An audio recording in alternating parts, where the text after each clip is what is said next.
जय माँ शैलपुत्री। शैलपुत्री देवी दुर्गा के 9 रूप में पहले स्वरूप में जानी जाती है। ये ही नव दुर्गाओं में प्रथम दुर्गा है। पर्वतराज हिमालय के घर पुत्री रूप में उत्पन्न होने के कारण इनका नाम शैलपुत्री पड़ा। नवरात्र पूजन में प्रथम दिवस इन्हीं की पूजा और उपासना की जाती है। इस प्रथम दिन की उपासना में योगी अपने मन को मूलाधार चक्र में स्थित करते हैं। यहीं से उनकी योग साधना का प्रारंभ होता है। शोभा वृषभ स्थिता। इन माताजी के दाहिने हाथ में त्रिशूल और बाएं हाथ में कमल पुष्प सुशोभित है। अपने पूर्व जन्म में ये प्रजापति दक्ष की कन्या के रूप में उत्पन्न हुई थी। तब इनका नाम सती था। इनका विवाह भगवान शंकर जी से हुआ था। कथा। एक बार प्रजापति दक्ष ने एक बहुत बड़ा यज्ञ किया।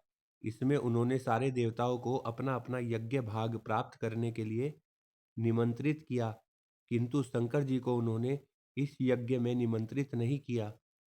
सती ने जब सुना कि उनके पिता एक अत्यंत विशाल यज्ञ का अनुष्ठान कर रहे हैं, तब वहां जाने के लिए उनका मन विकल हो उठा। अपनी यह इच्छा उन्होंने शंकर जी को बताई। सारी बातों पर विचार करने के बाद उन्होंने कहा, प्रजापति दक्ष किसी कारणवश हमसे रुष्ट है। अपने यज्ञ में उन्होंने सारे देवताओं को निमंत्रित किया है, उनके यज्ञ भाग भी उन्हें समर्पित किए हैं, किंतु हमें जानबूझकर नहीं बुलाया, कोई सूचना तक नहीं भेजी है।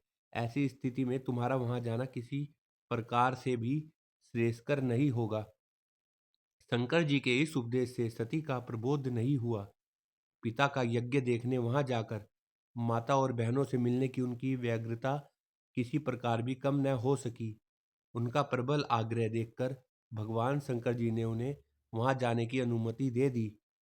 सती ने पिता के घर पहुंचकर देखा कि कोई भी उनसे आदर और प्रेम के साथ बातचीत नहीं कर रहा है। सारे लोग मुंह फेरे हुए हैं। केवल उनकी माता ने स्नेह से उन्हें गले लगाया। बहनों की बातों में व्यंग्य और उपहास के भाव भरे हुए थे। परिजनों के इस व्यवहार से उनके मन को बहुत क्लेश पहुंचा।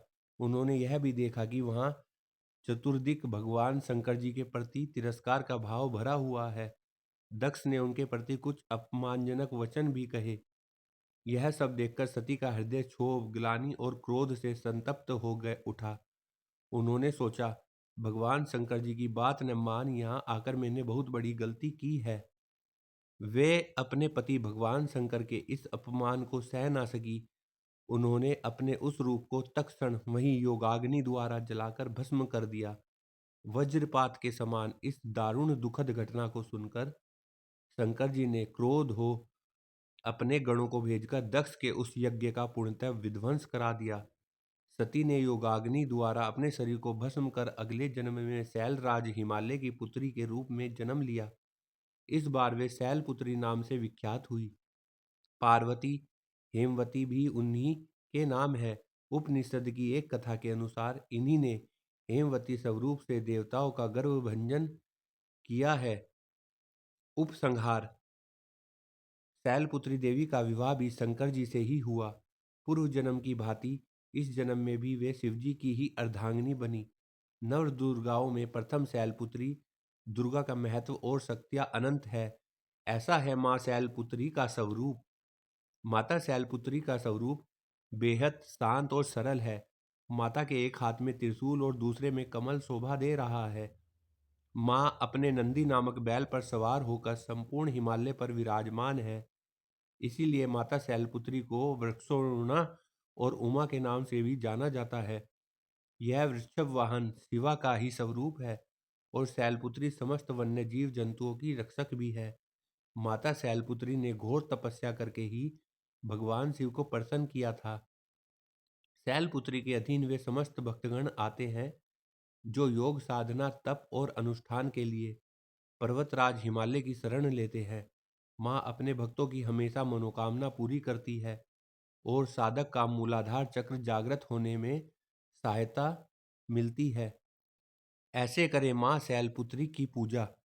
शारदीय नवरात्रि के प्रथम दिन ब्रह्म मुहूर्त में उठकर स्नानादि से निवृत्त स्वच्छ वस्त्र धारण करें और फिर चौकी को गंगा जल से साफ करके माँ दुर्गा की मूर्ति या फोटो स्थापित करें। पूरे परिवार के साथ विधि विधान के साथ कलश स्थापना की जाती है। घट स्थापना के बाद माँ शैलपुत्री का ध्यान करें और व्रत का संकल्प ले। माता शैलपुत्री की पूजा षोडशोपचार विधि से की जाती है।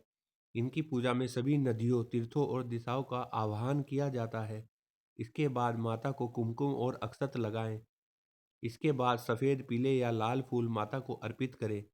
माता के सामने धूप दीप जलाएं और 5 देसी घी के दीपक जलाएं।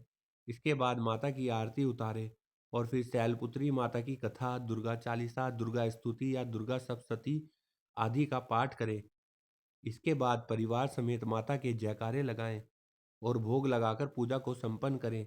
शाम के समय में भी माता की आरती करें और ध्यान करें। माता को प्रिय है ये चीजें। पर्वतराज हिमालय की पुत्री होने के कारण माता की पूजा और भोग में सफेद चीजों का ज्यादा प्रयोग करें।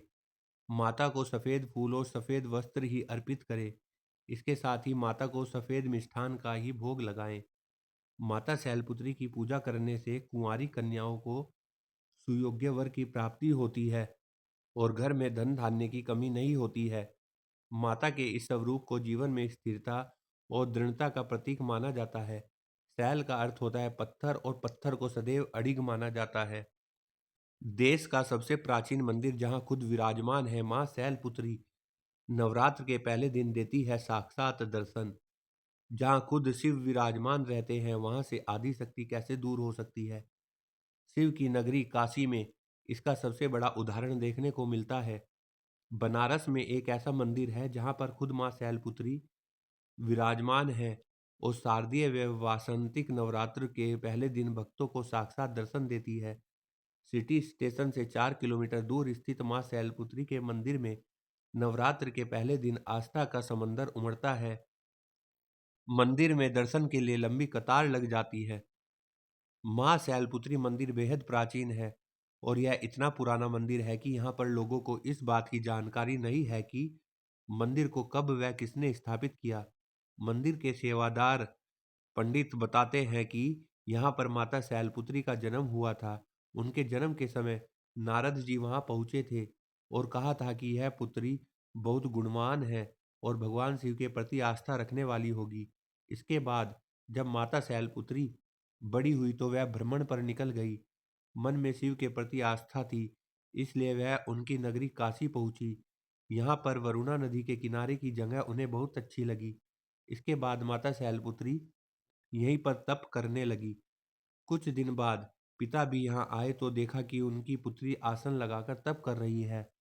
इसके बाद राजा शैलराज भी वहीं पर आसन लगाकर पत करने लगे। बाद में पिता व पुत्री के मंदिर का निर्माण हुआ। मंदिर में नीचे पिता राजा शैलराज शिवलिंग के रूप में विराजमान है, जबकि उसी गर्भगृह में माता शैलपुत्री ऊपर के स्थान में विराजमान है। उन्होंने बताया कि माल शैलपुत्री ने फिर से पार्वती के रूप में जन्म लिया था और फिर उनका महादेव से विवाह हुआ था। देश में नहीं होगा ऐसा मंदिर। सेवादार पंडित बच्चेलाल गोस्वामी जी महाराज का दावा है कि दुनिया में अन्य कहीं पर ऐसा मंदिर नहीं होगा।